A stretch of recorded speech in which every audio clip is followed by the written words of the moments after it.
Good afternoon, everyone. Welcome to today's webinar, Self-Care for Animal Lawyers, Strengthening Compassion Resilience. It's presented by the American Bar Association's Animal Law Committee. My name is Molly Armis. I am chair-elect of the Animal Law Committee and will be moderating today's event. Thank you all so much for joining us. Before we start, just a couple administrative notes. If you go to the bottom of the screen and click show captions, you should be able to start closed captioning. We're also recording this webinar, so it will be available on the Animal Law Committee's YouTube channel afterwards. We definitely encourage you to ask questions of our panel throughout the event. You can use the chat or the Q&A box. Either one works, and we'll get to as many questions as we can at the end. So this webinar is focused on compassion fatigue, so identifying symptoms as well as techniques to deal with this, but also talking about how best to build resilience. And our panelists today are Hillary Hager, Vice President for Outreach and Engagement with the Humane Society of the United States, and John Pirelli, a stress management consultant, as well as a certified yoga instructor. They're going to talk a little bit more about themselves during our panel discussion and give you a little bit more about who they are. But now I will turn it over to Hillary to get us started. Great. Thanks, Molly. Hi, everyone. Thanks for having me. I appreciate the opportunity to talk to you about this today. Let me get myself situated with my screen share just so that I have myself organized. So I am, as Molly said, I am working at the Humane Society of the United States currently, and I've been here for now 13 years, but I have been involved in the animal protection field for a long time, 24 years. It's been quite a long time. It feels like forever. But I'm really delighted to have this conversation always. Compassion fatigue and the challenges that come with working in such an emotionally charged environment as in animal protection, but also in animal law. I think it's really important that we think about how we can sort of give people the skills to be able to tolerate this work that we've chosen that's just a real challenge and that can be such an emotional drain. In addition to working in animal shelters, I also have served on the board of directors for a chimpanzee sanctuary, also our state Federation of Animal Care and Control Agencies, and I've done a little bit of work in wildlife rehab. And I've been teaching classes on compassion fatigue and building resilience for a long time, probably 15 years or 18 years now. Math is not my strong suit. Now it's all a blur.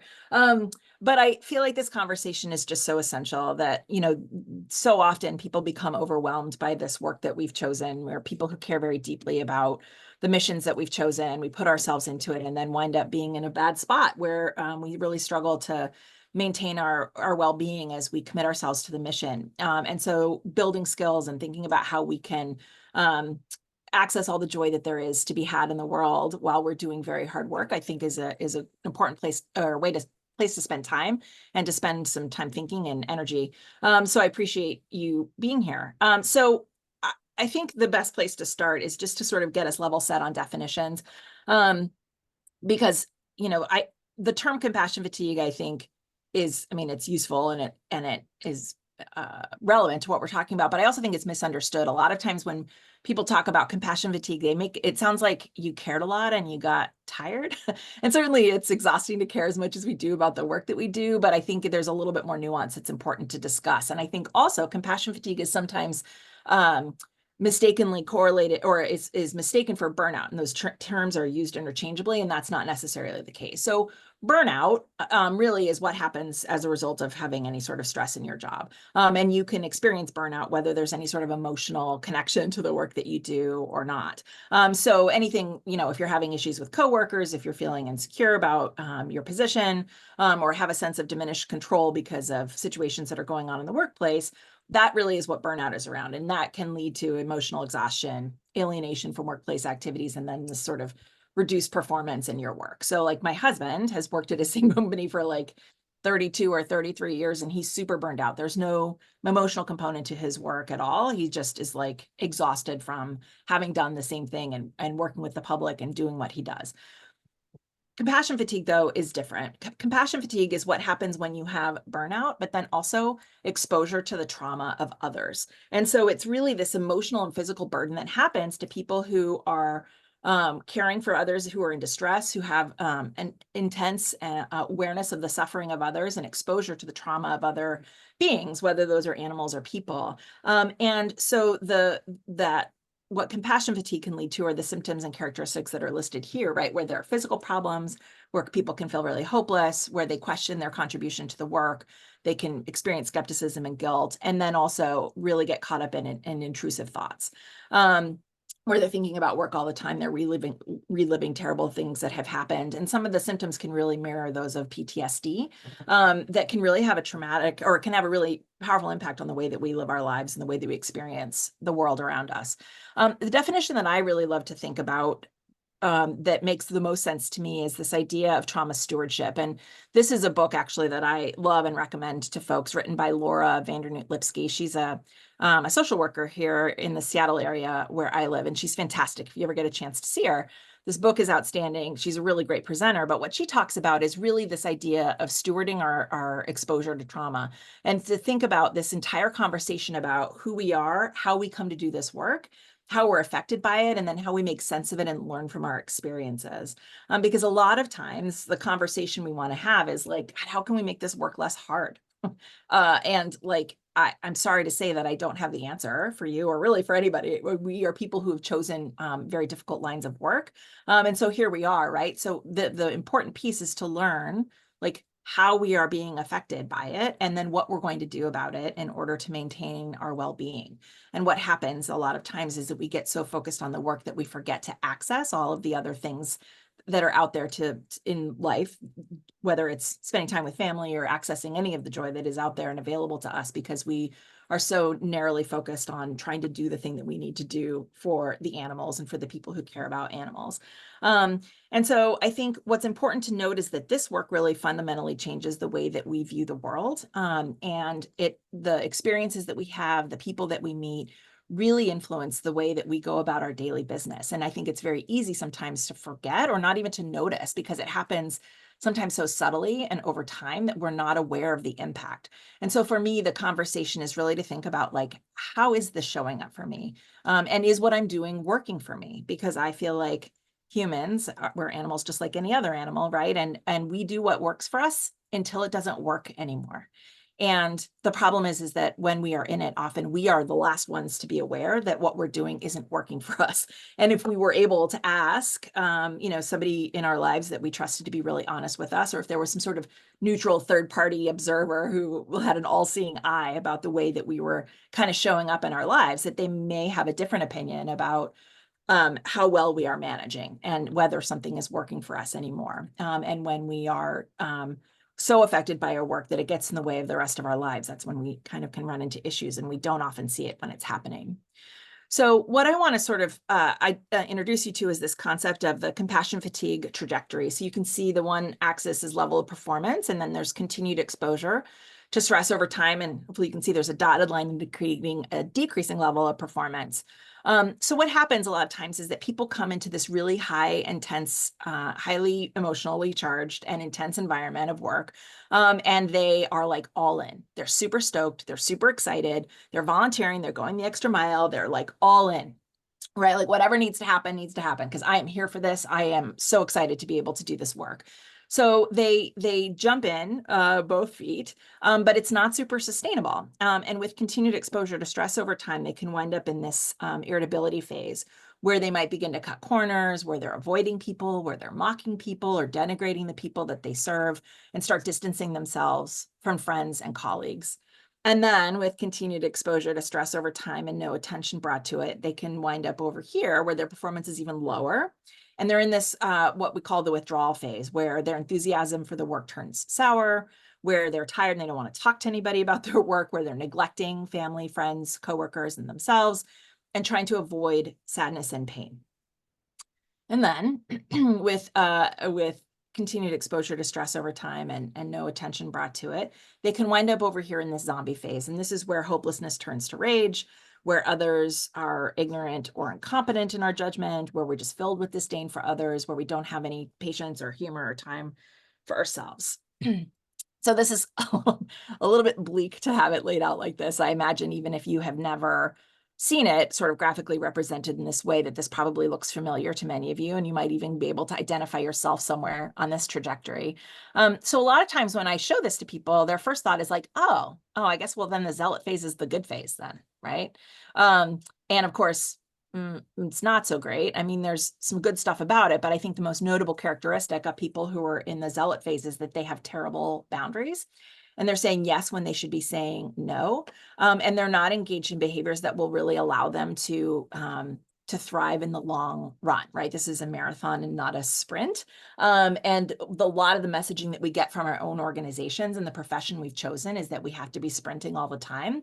And it's just not sustainable to do that. And so what happens a lot of times is that people come in and it does not take very long, not only because they're like sort of in a culture of people who are probably well beyond the zealot phase, but also because they haven't really been given any instruction about how to set boundaries and how to maintain boundaries.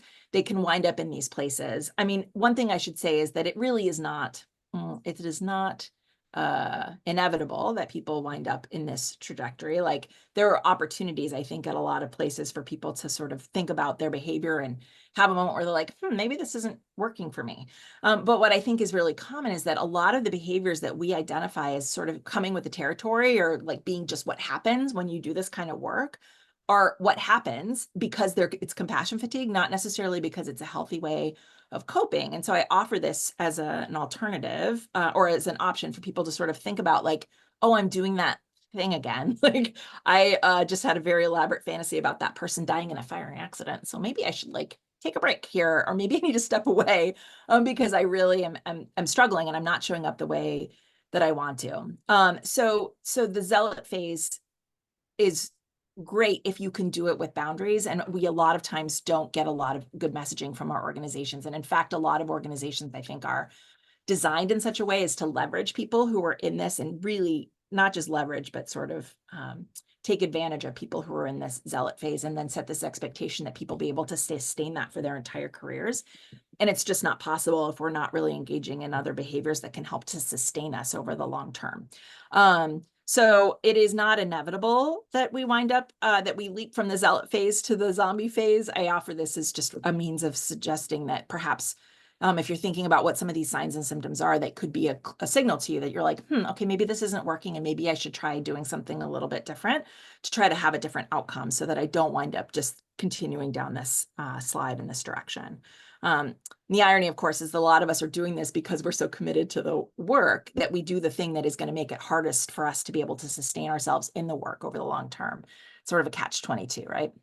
So I won't go into details here. There are these different signs and symptoms for compassion fatigue that come from that book I referenced earlier by Laura Vandernoot-Lipsky, that I think are important to sort of identify, mainly because I think they resonate with most of us. And I think anybody who has mission driven and cares a lot about their work has experienced some, or if not all, of these sort of things. But I do want to call out a couple here that I think are important.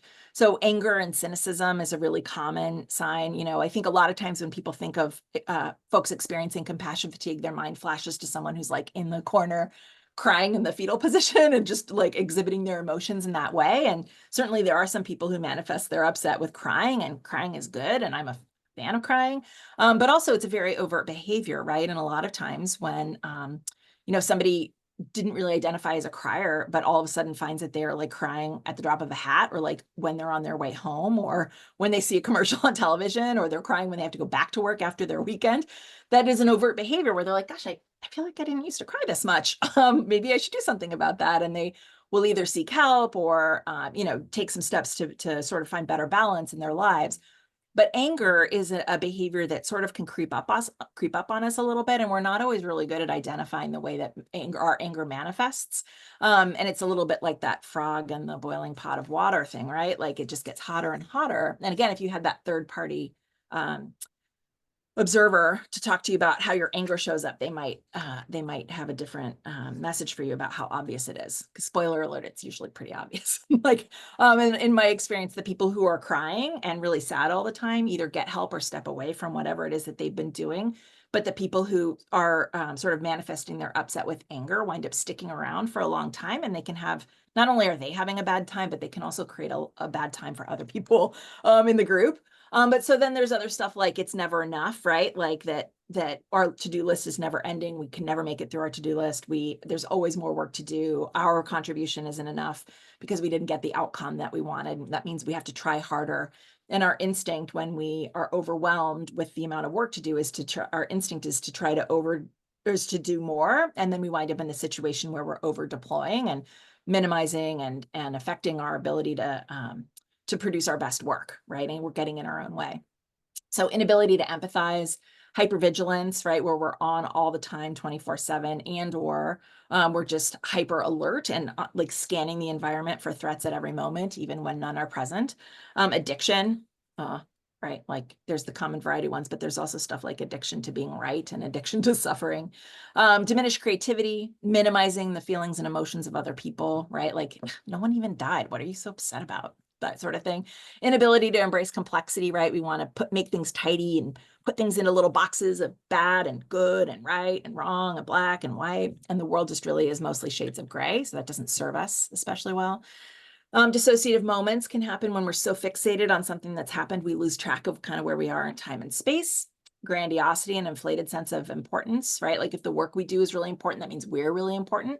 Sometimes that can look like us feeling like we're the only people who can do something well and everybody else sucks at whatever the job is. Like, so we put it on ourselves to be the ones doing it and diminish other people's competence. A sense of persecution, fear. I mean, and fear is good. Fear keeps you alive. But we also sometimes can develop a fear relationship to things that don't actually constitute a threat. Chronic exhaustion, that's more than just needing to take a nap. That's like when you wake up tired.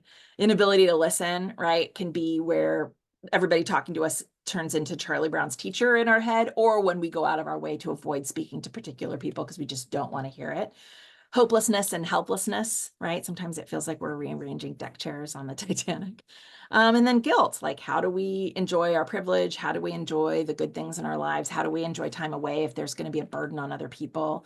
Like all of these things can really get in the way, and our exposure to the stress that we deal with in our work and our continued exposure to it and our commitment to our work without really balancing it with our own well-being is what can get us into these places. So again, I'm not trying to make anybody feel bad if any of these things look familiar, but I think it is a sign to sort of think about like what might need to happen, what John's going to talk about, like what we can do for ourselves to sort of step out of this space and to really sustain ourselves through the hard work that we've signed up to do. I also just want to flag here that we talk about, like, I'm going to talk about things you can do and John's going to talk about things you can do. But one of the other important things is to recognize that there are professionals who focus on helping people manage these things. And it is important. I know that there are many communities still sort of stigma around accessing mental health services. And I just want to put a plug in here for anyone who needs it, that there is a need sometimes, like, it's not a failing if people can't handle this stuff on their own.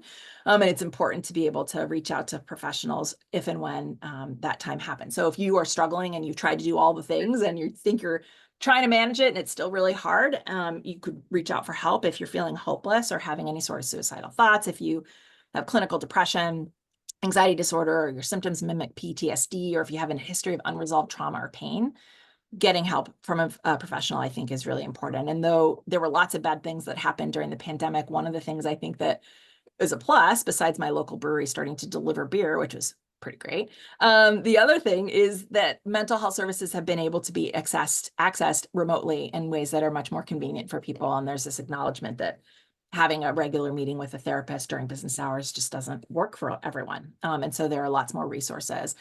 The other thing I just want to mention, and going back to this whole concept around relating compassion fatigue to the exposure or trauma of others, is like we could have a whole other session around trauma, and you all probably have learned something about it yourselves.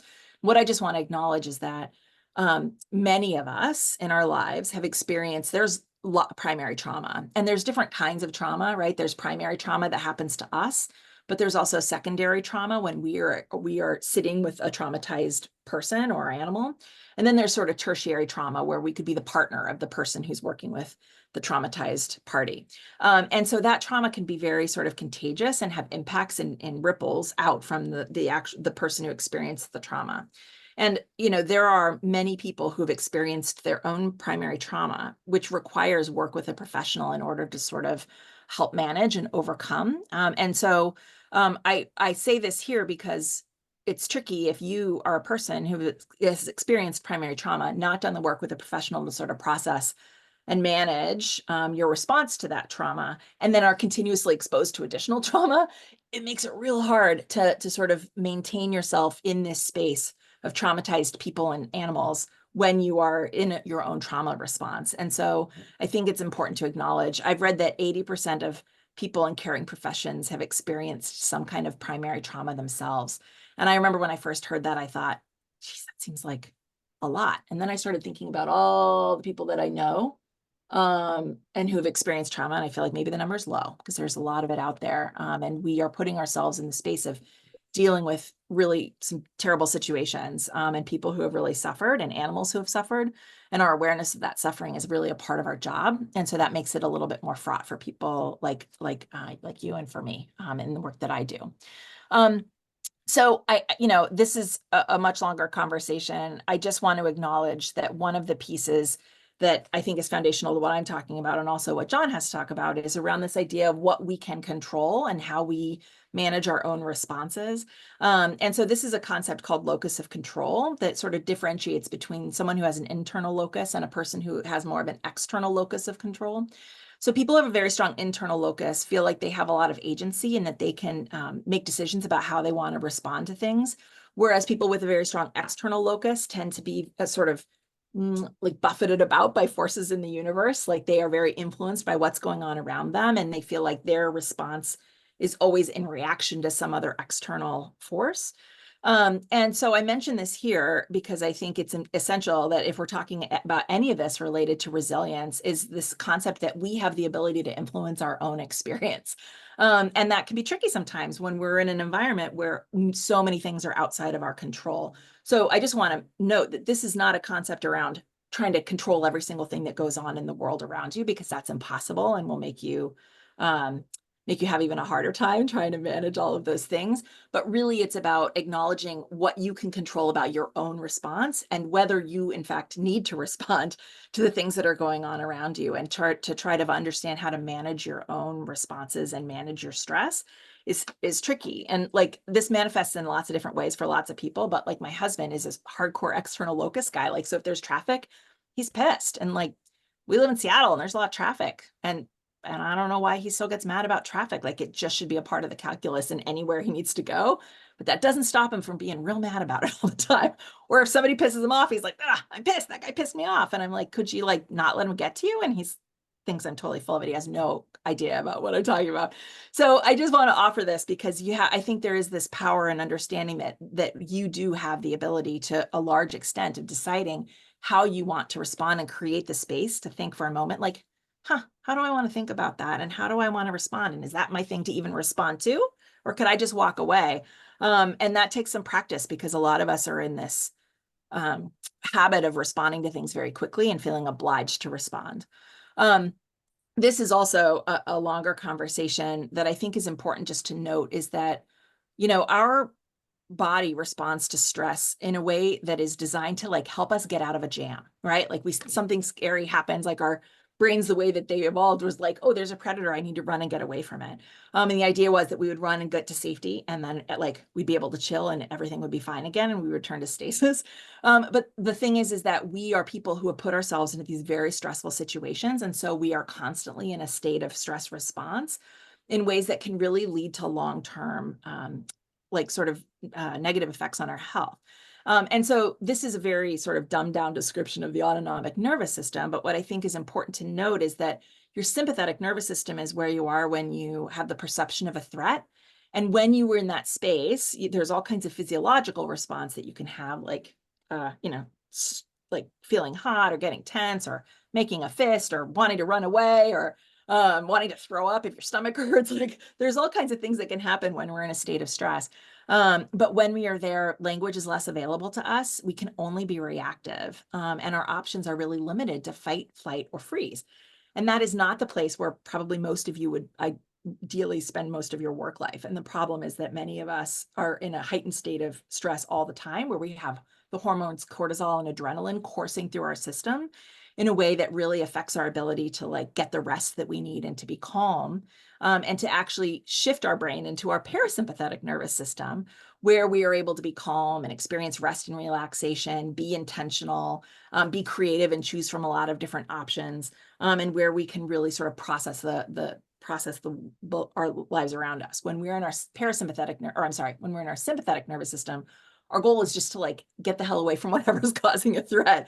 And if our job is the thing that's causing us the stress, it gets to be really tricky, right? So we have to figure out ways that we can manage our stress in such a way that it allows us to stick around for a long time.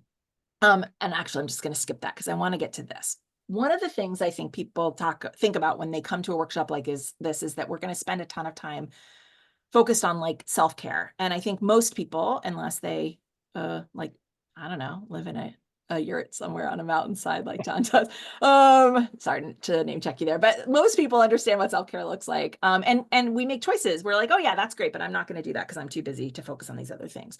Or we relate to self-care as though it's the thing we should do after we do all the things we're meant to do, and then we can focus on getting to this self-care piece. And I have this graphic here from from the safety briefing on airplanes that tells you to put your mask on before assisting others. And we are like pretty profoundly terrible at doing that. And we will run around without our masks, blue in the face, trying to put masks on everything else. And it really affects our ability to do our best work.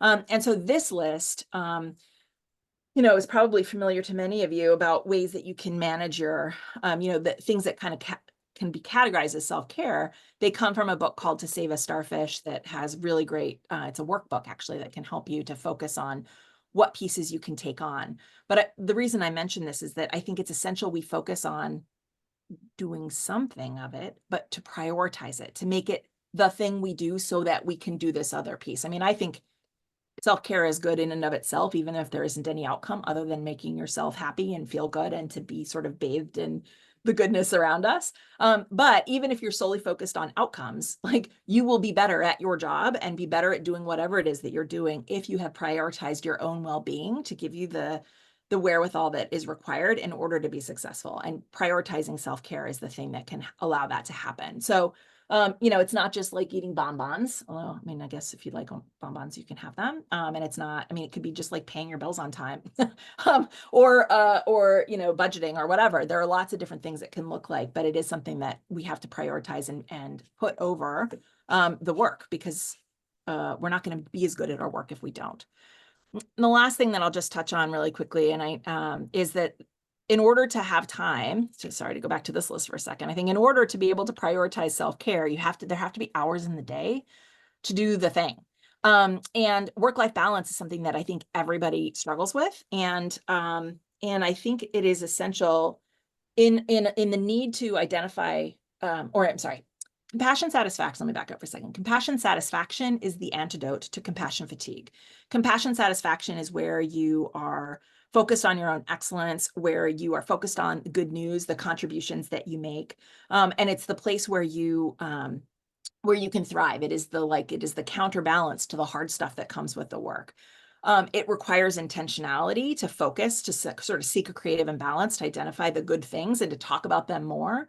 But so it requires you identify like some deliberate action. So too does work-life balance. And if you are going to want to prioritize anything in life, you have to have the time to do it. And in order to do that, you have to sort of think about how you can harmonize the time you spend on your work with the time you spend on all these other things.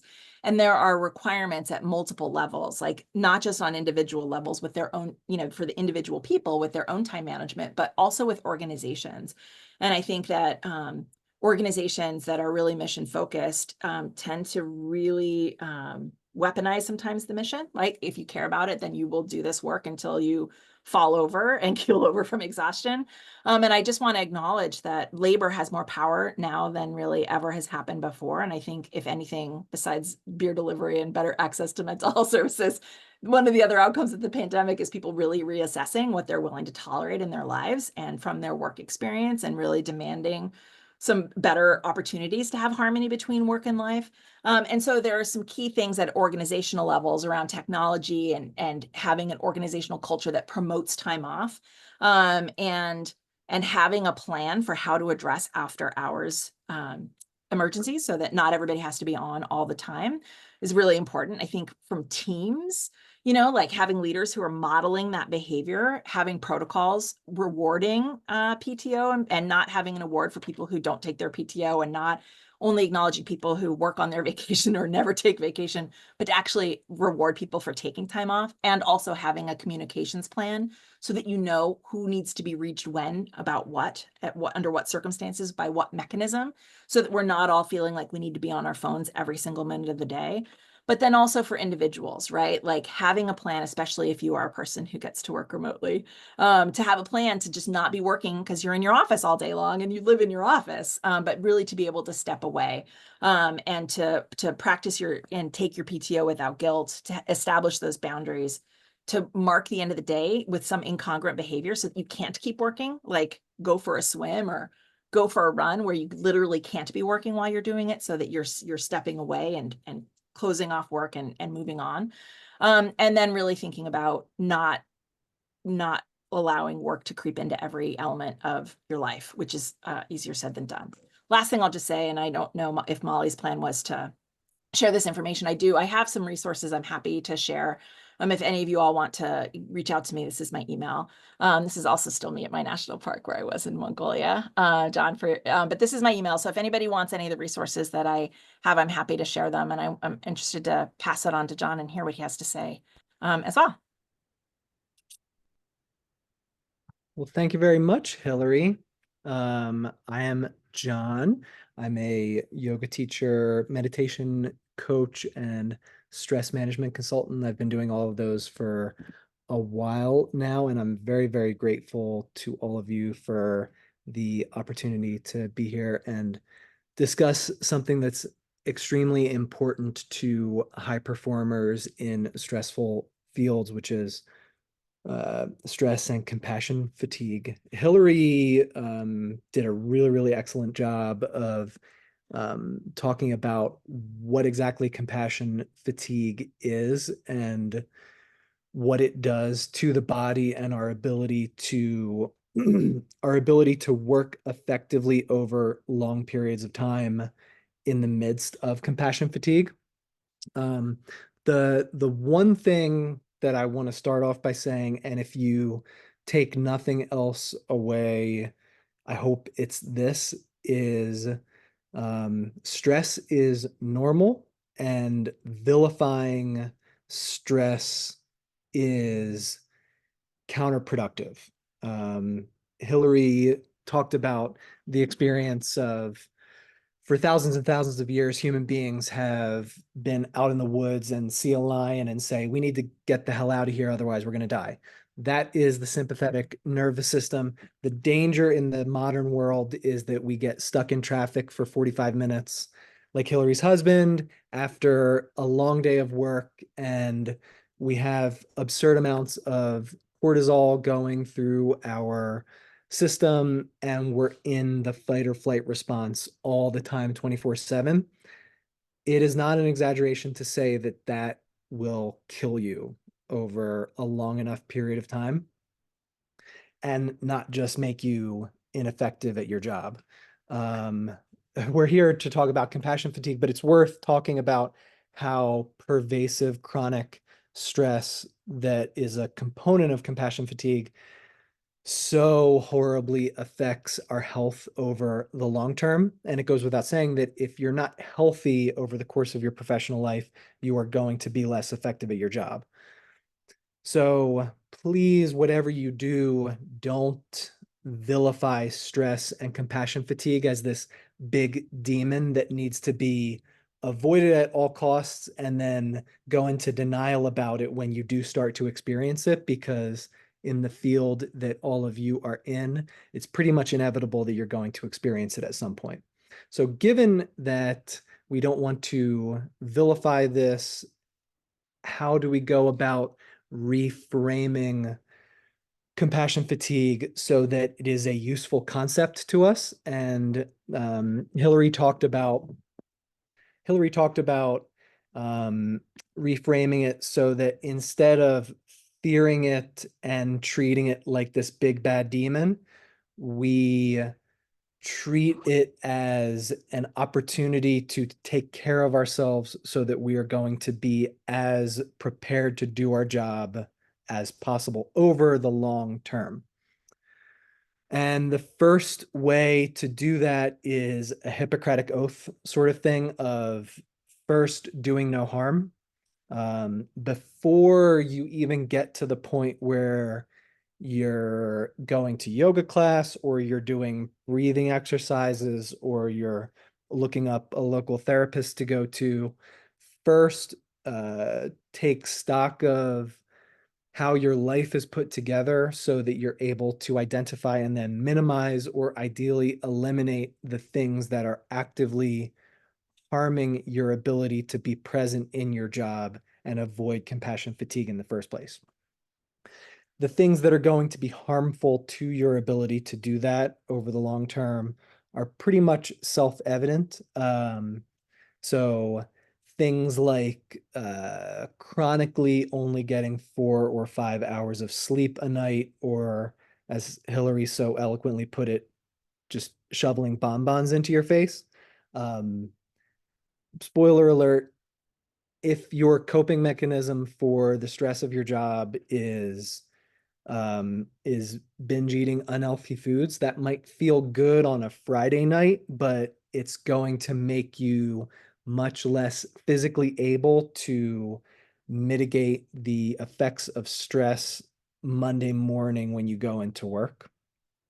So going through your life, first and foremost, identifying the things that are limiting you, especially physically, lack of sleep, lack of exercise, negative mindsets and outlooks on things, and working to mitigate or eliminate those things ahead of time. And then there's a dynamic where the things that are good at treating compassion fatigue after you've identified that you're experiencing it are also tending to be the things that help to prevent us from getting it in the first place. And those things, first and foremost, are healthy sleep. So honestly, it might sound a little bit harsh or maybe like an exaggeration, but if you are not getting at least 7 hours of sleep a night on average, it's just not going to work. You need to refuel your gas tank, so to speak. And the most fundamental way to make sure that your brain and your body are prepared for a stressful job is to get adequate sleep. Ideally, that ends up being an average of 8 to 9 hours a day, but absolute minimum, you should be shooting for 7 hours a night. I could go, I mean, I could use my entire time here to just to talk about the magic of sleep. I would encourage all of you to read the book Why We Sleep by Matthew Walker. It talks about all of this, and suffice it to say that getting adequate sleep makes us so much better at everything we do as a human being, including our job, that it really is worth the investment in time. And the difference between getting 6 hours of sleep and 8 hours of sleep in terms of your productivity and your ability to absorb and release the effects of compassion fatigue is going to be worth the 2 hours that you're not working. I promise you. And if you don't believe me, do a little self-experimentation and try to get 8 hours of sleep tonight, and then report back to me on how that feels relative to just 5 or 6 hours.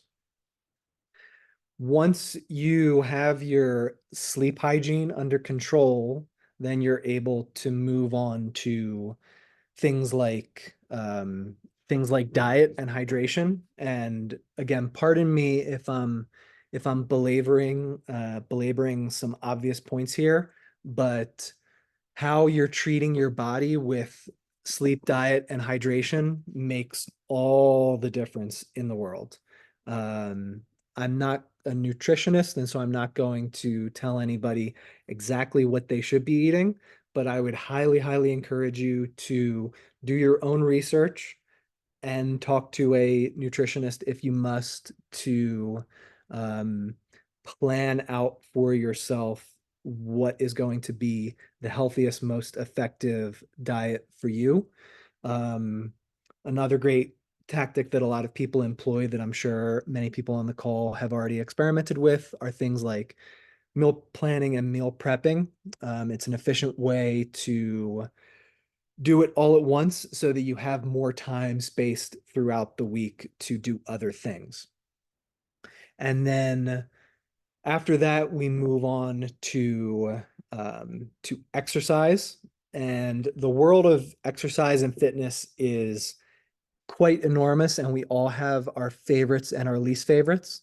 Um, I won't go into all of the different modalities and techniques, other than to say that, just like with diet, do your research, do experimentation. If you don't already have methods of exercise that work for you, experiment and find the ones that do, because exercise is so incredibly powerful in terms of fostering the ability of our body to endure the effects of stress, endure prolonged periods of time in a sympathetic nervous system state. It's going to be one of the 2 or 3 most effective tools in your toolbox to both make it so that you are more able to withstand the effects of chronic stress and compassion fatigue. And then once those effects start to build up to a point where you can self-diagnose as having compassion fatigue, it's going to be the best way to allow your body to recover from those effects in hindsight once they've already taken place. Um, for me, obviously, I'm biased as part of my background as a yoga teacher. Yoga and meditation are, of all the possible options out there, are really so perfectly designed to mitigate the effects of compassion fatigue that if you had a regular meditation or a yoga practice, um, that you honestly really did regularly come back to, you would so drastically minimize your propensity to feel the effects of compassion fatigue, that even just 20 or 30 minutes of a regular yoga practice would be more than worth your time. It's so perfectly designed for that purpose. Um, and then as a subset of that tree, yoga, meditation, are breathing exercises. And I'll indulge myself a little bit into some physiology here. As Hillary put in her one slide, talking about the symptoms of a sympathetic nervous system response, the most noticeable feeling to you when you are in a sympathetic nervous system response is elevated heart rate, elevated respiration rate, elevated blood pressure. Basically, all of the functioning of the cardiovascular system and the adrenal system are going to be so highly elevated that they are going to come into conscious awareness for you. The extreme case for elevated heart rate and respiration rate would be hyperventilation, right? i.e., a panic attack. The danger there is we are very well designed to inhabit that state for 5, 10, 15 minutes at a time. We are not well designed whatsoever to inhabit that state for prolonged periods of time, 2, 3, God forbid, 8 hours a day. The last thing you want for your long-term health and professional effectiveness is to have an elevated heart rate and elevated blood pressure for 8 hours a day or 24 hours a day. It happens to some people. And the simplest way to access that system and bootstrap some control over it are breathing exercises. This can be as simple as anytime you feel yourself starting to get really stressed out, you take a step back and inside your mind, you just focus on the sensations of your breath. So breathing in through your nose, out through your mouth, making a concerted effort to elongate the inhale and the exhale as long as you can. You can start with just counting 1, 2, 3 to the top, 1, 2, 3 to the bottom, 1, 2, 3, 4 to the top, 1, 2, 3, 4 to the bottom. Probably the most effective and simplest method of a breathing exercise would be box breathing, where you count 1, 2, 3, 4, 5, inhale, 1, 2, 3, 4, 5, hold, 1, 2, 3, 4, 5, exhale, 1, 2, 3, 4, 5, hold, and you keep going like that at 5-second intervals. Inhale, hold, exhale, hold, inhale. I would strongly, strongly encourage all of you anytime in your life, whether professionally, personally, anywhere, anytime, if you detect that you are getting stressed out, take a moment to do 5 minutes of box breathing. I guarantee you, you will be amazed at how effective such a simple technique is. And then once you have planned all of this out, I get the feeling that we have a lot of planners on the call. Once you've established these strategies and tactics, from sleep hygiene to diet to exercise to little interventions like breathing exercises that you can do, you can even go so far as to include some biofeedback in there. So you can see some of the devices that I have on my wrists here. This is a Whoop strap and this is a smartwatch. The technology out there for tracking things like heart rate, respiration rate, blood oxygen, heart rate variability are really amazing and cutting edge. And if you are a visual or an intellectual person, it can be really cool to see your breathing and your respiration, your heart rate variability, your blood pressure on a screen so that you can map out, wow, I had a really stressful day on Tuesday and look how much more highly my heart rate was elevated. I should really have included some regular box breathing or taken a break for a 10 or a 15-minute meditation during the day.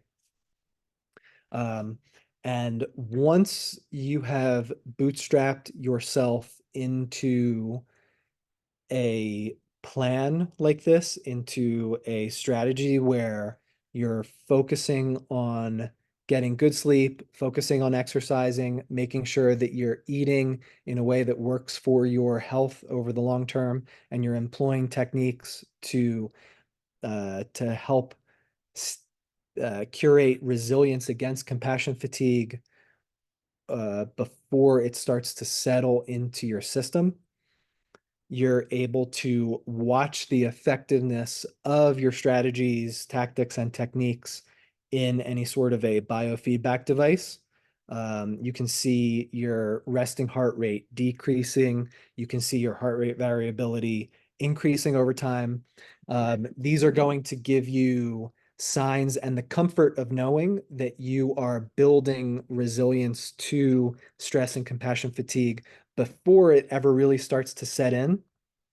And then also when inevitably you start to feel the effects of compassion fatigue, you can go back to these strategies and these techniques and then really employ them, double down on them in any week or any month when the job is especially stressful, so that you can treat the effects as they come.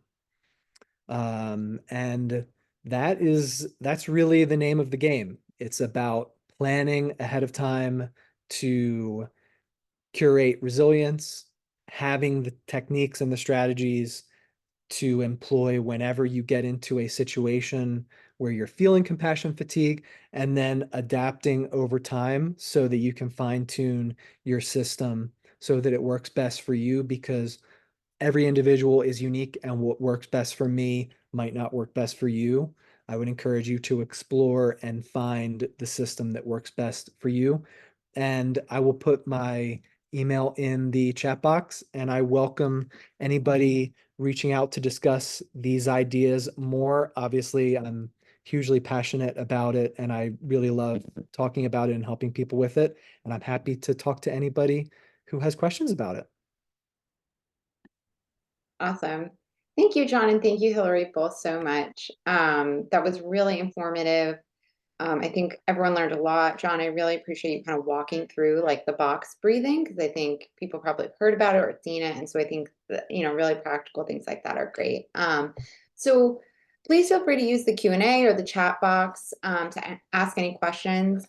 One question I have for both of you, would love to hear both of your thoughts, but I think especially, in mission focused work, or when, you're, kind of working on behalf of animals, anti-cruelty, that sort of sector. How would you say, how do you manage, I think, feelings around guilt that come up when dealing with compassion fatigue?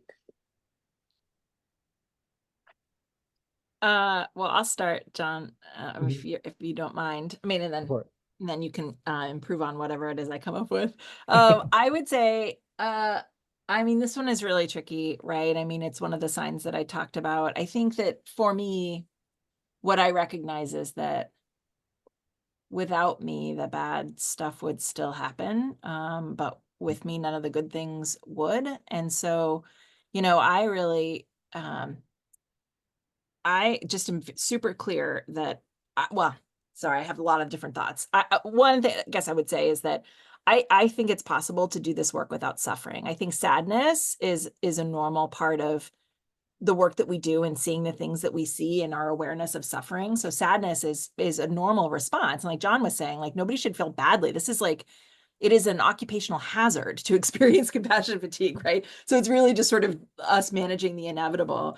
And so like, I think it's possible to do this work without suffering. And so my commitment is this, I mean, I just am become aware. I don't think the animals would ever ask us to suffer on their behalf. And I think that for a lot of us, there is this sort of obligation, whether it's explicit or implicit, that like, if there is suffering, we must also suffer to alleviate the suffering of others. And it gets in this really terrible spiral, right? And so like, for me, it was really a matter of getting to this place of acknowledging that I can only do what I can do, and we are all in this together, right? And many hands make light work. And that's why it's so important that we create systems in which people can thrive and stick around and be along for the whole marathon and not the sprint. And so what that means is me saying no. And what that means is me having boundaries. And what that means is me with my team creating an environment where people can step away when they need to, because I need and want them to have joy, even if it has no benefit to me down the road. And what I also know is that when people are really embracing the goodness and taking care of themselves, that they really are better at their work. And so we are able to be more successful because of that. And so that's the thing that works for me. Like I am committed to doing that for my team, and I do it for myself. And I think it's a real gift to sort of get ourselves off the hook. Like we take so much on and act as though like we are the only thing that can influence a particular outcome in one way or another, and acknowledging that we're part of a system and we're all doing our part helps to take the pressure away from it being so hinged upon me and my well-being, and nothing is worth my own well-being, I've concluded. Anyway, John, I don't know, what would you add to Yeah, that? I would agree with that. Ultimately it goes back to realizing that you're helping solve the problem. You're not the person creating the problem, and but for your presence, the problem will probably be worse. Um, so reframing it away from guilt at not being able to make it all better, and onto a place of, but for my ability to do this work, the problem would probably be worse and there would be less getting done. Um, it's easy for me to sit here and say stuff like that. It's a lot. I accept the fact that it's really hard for a person who is actually doing the work and actually feeling the fatigue and the guilt that Molly talks about. And then you're sitting there and you're like, who's this long-haired idiot telling me to do box breathing when when my heart feels like it's going to explode out of my chest. Um, I mean, I don't know what to say to that other than maybe actually try to do the reframing and try to employ the techniques and see where that gets you. Don't take my word for it. Actually experiment with some of these techniques that are proven to work.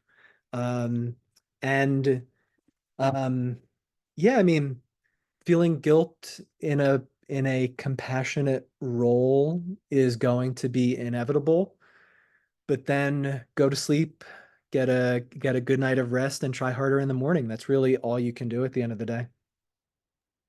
Great, thank you both. John, we did have a question in the Yeah. Q&A. Can you talk a little bit more about why yoga is such a good stress reliever? Yeah, that's a great question. Um, the reason why it's such a good stress reliever is it hits all of the different systems in the body. So you're engaging um, your musculoskeletal system. Um, so you're stretching the tissues in your body. You're moving and you're stretching the tissues in your body. So you're generating blood flow to them. You're generating lymphatic drainage to remove waste materials, like a buildup of cortisol, for instance. And you're also helping to stop a phenomenon that happens where when we're stressed out, the body starts to go like this, like all the different tissues in the body start to go like this. And if you notice, just for yourself and talking to other people in stressful jobs are always talking about a sore neck or a tight back, or oh my, like you get home from work and oh my, like your whole body hurts. And that is because stress manifests in the body as tight muscles. Because the fight or flight response that Hillary was talking about, when we're in the fight or flight response, we always have to be engaged so that we can run away from a tiger or a fire at any moment.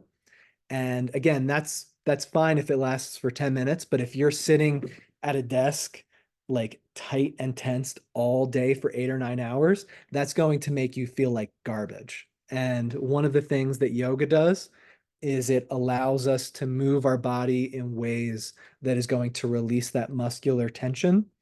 Um, and then the real magic of yoga is that it does that in companion with the breath.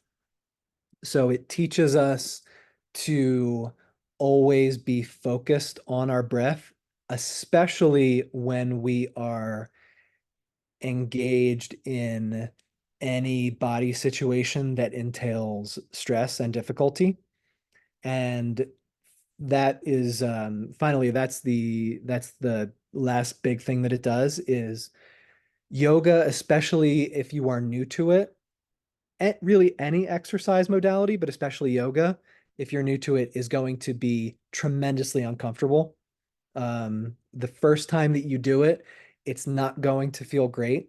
Um, but the more you work at it, the better you get at it, the better it starts to feel. And ultimately, what yoga teaches us is that it is possible to breathe and move through discomfort. And the more we practice that skill, the stronger our discipline muscle in our head gets so that we can employ that release in everyday moments at the job or in traffic, et cetera, et cetera. That's great. Thank you, John. Of course. Well, we've reached the end of our webinar hour. I want to thank our panelists, John and Hillary, again. Thank you so much for providing this really informative webinar and all the resources you guys spoke about.